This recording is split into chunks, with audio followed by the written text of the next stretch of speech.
So what happens when two third-generation Arizona women authors who are passionate about their state start talking about experiences, insights, and memories of different places? They don't stop talking. They write a book, and then they start a podcast. Welcome to Celebrating Arizona with Julie Morrison and Lisa Schnebly Heidinger. Grab your favorite drink and settle in. We're celebrating Arizona, going everywhere from A to Z. And we're off. Hello and happy All Souls season to you. And same to you. We will be in this season for 3 shows, correct? Correct. Yes. And All Souls season is a great way to say a lot of things because Arizona, I think, is particularly good at the revelation, reverence, celebration of the deaths, all saints part of the world. Like Dia de los Muertos. Exactly. Etc. Yes. Yes. Yeah, all of that is part of that. So yes, 3 shows in the series. Haunted places, ghosts. We're going to be all inclusive. That's why All Souls. A lot of things will fit under that cover. And we'll try a slightly different format. We won't be discussing a question, and we'll try a little harder to keep to the topics without wandering off between locations. Whoever has the broom that kind of brushes here and there, they're off today. We don't care. It may or may not work, but hey, we're going to try it. It's good to have goals. That's right. Would you like to lead off? I can lead off. We will go from where I'm sitting right now, north to Prescott, to the Vendome in Prescott. And the reason we're going there is because on Halloween of 1990, there was a live shot, and Tom and I, he was sent in the satellite truck from Phoenix, because that's how live shots went on the air back then. And the Bureau, Mike Schmidt and I, went down from Flagstaff. And not only were we going to be in the room where Abby the ghost, and maybe Abby the ghost whose cat might have been hung also along with her, we're not really sure. Anyway, that room 16.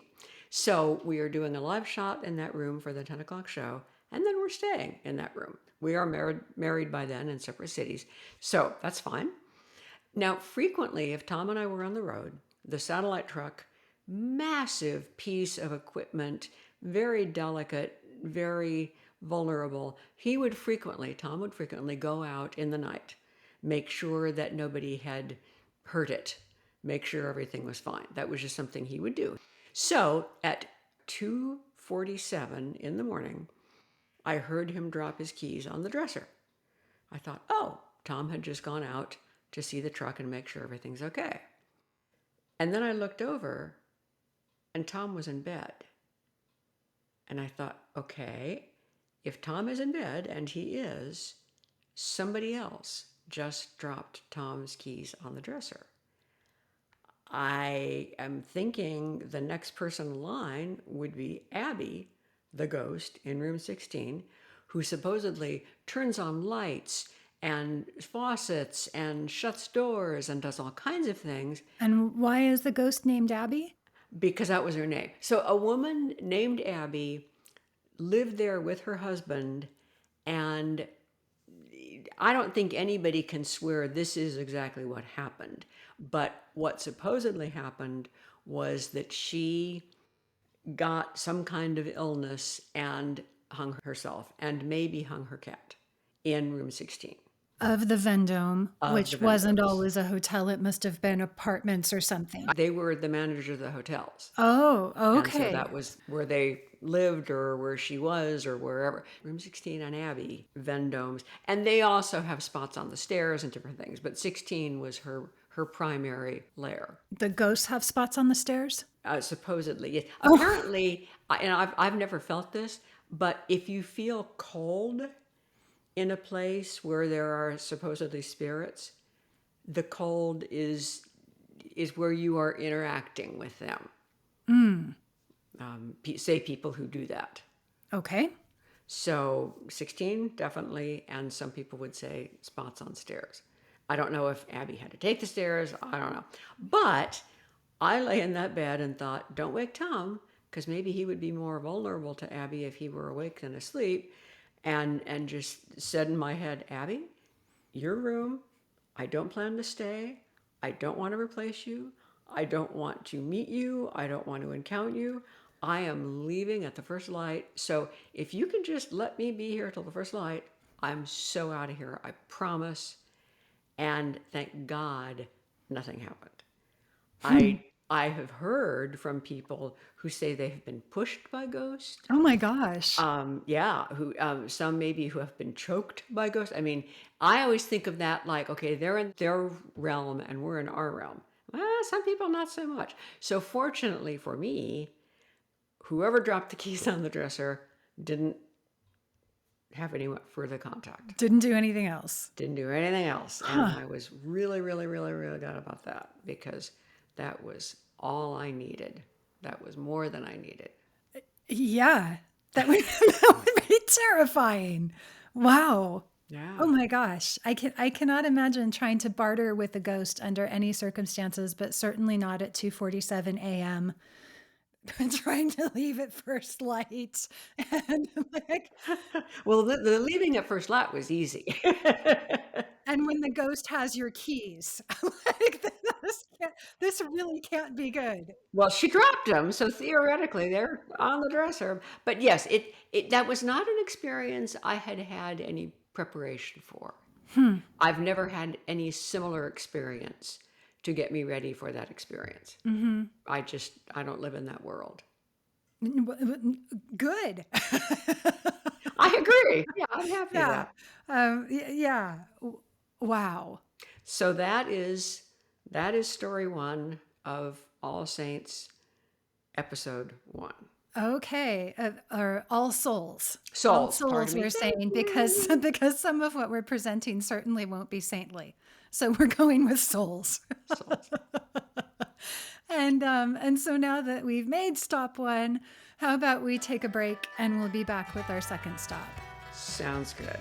Celebrating Arizona is podcast partner of AZ250, the committee helping us all celebrate the 250th birthday of the United States in 2026. The passport for special places around the state includes the stand-in on the corner from the Eagle Song in Winslow. Julie and I included visiting there for our book. Love it. We've taken our picture there. It's a tourist station worth seeing, and every time I'm there, I visit again. Special place. Where will you take us now from Hotel Vendome? Well, because it's a kind of skeleton or ghost of its former self, I am taking us to Lost Ranch.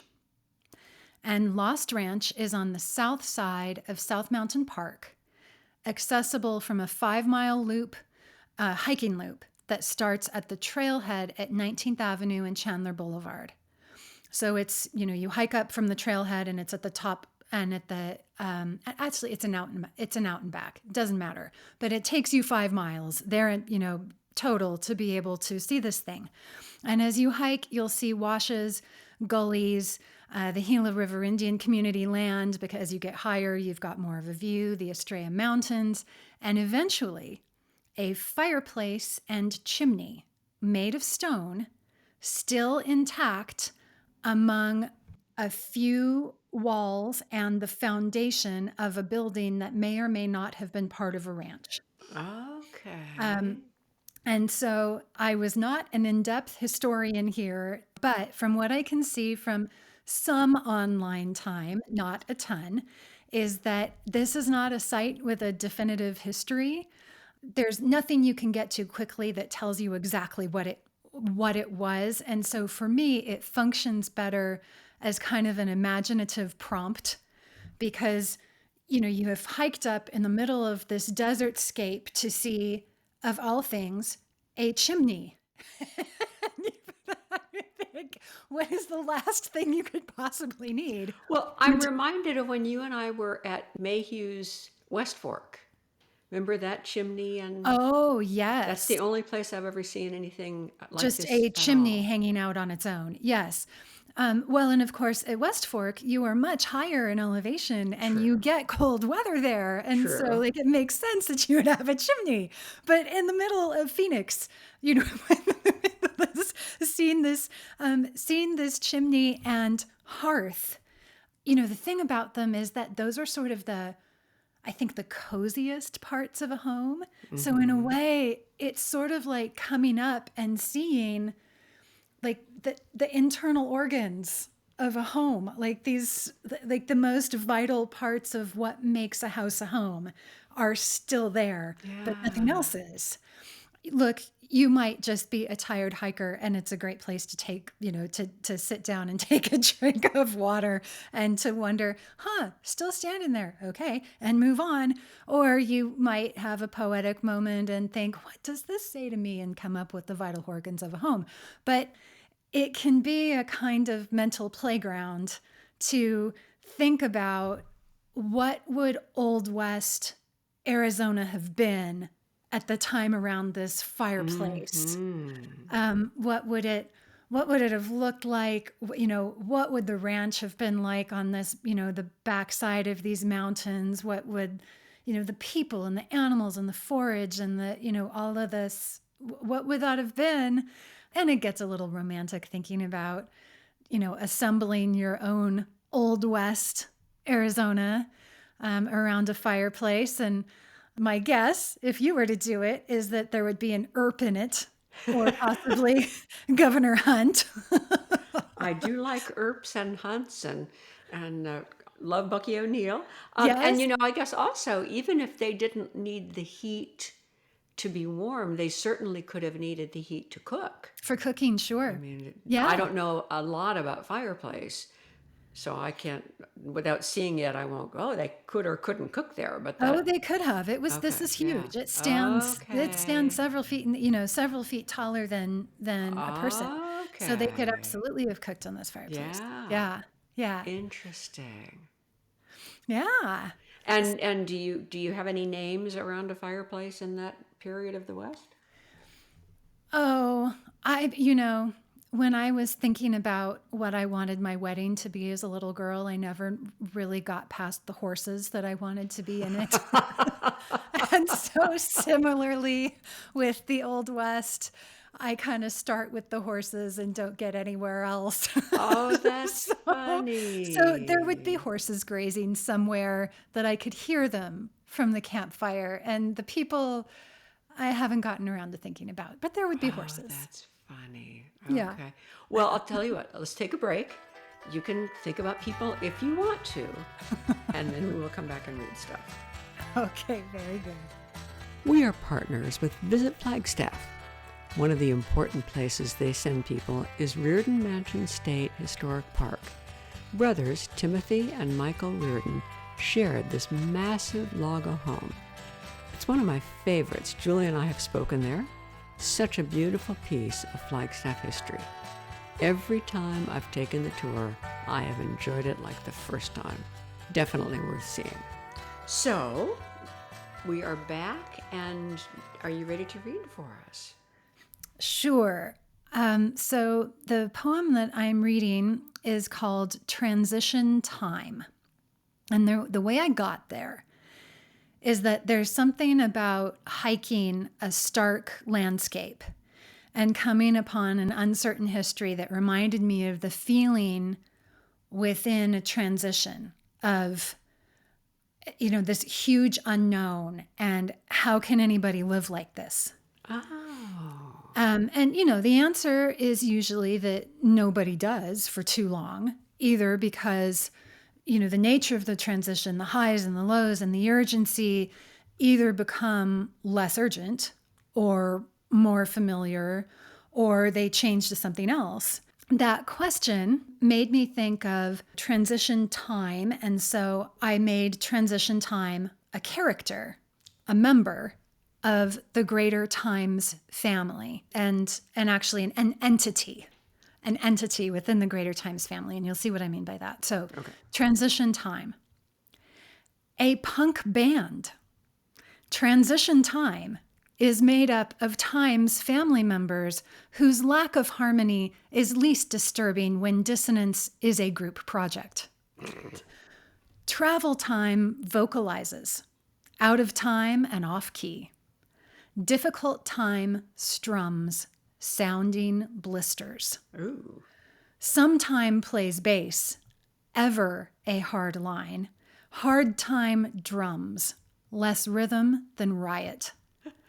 Noise like the walls of wind preceding twisters, pressing people into panic, unable to both pack and seek cover. There is no preparing, only reaction as the band wails, neither giving nor taking breaks. Wow.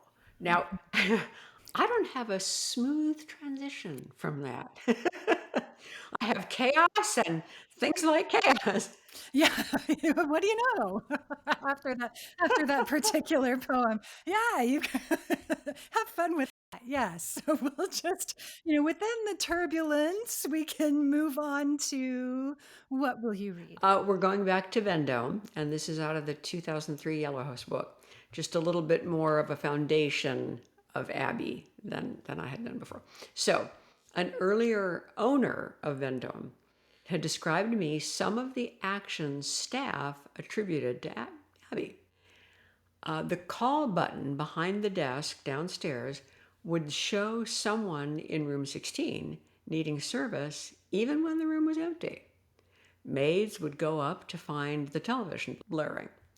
Guests would wake up in the night to find their bathroom door locked from inside and water running in the tub. All to me unnerving, but benign relative to having somebody choke you, for instance.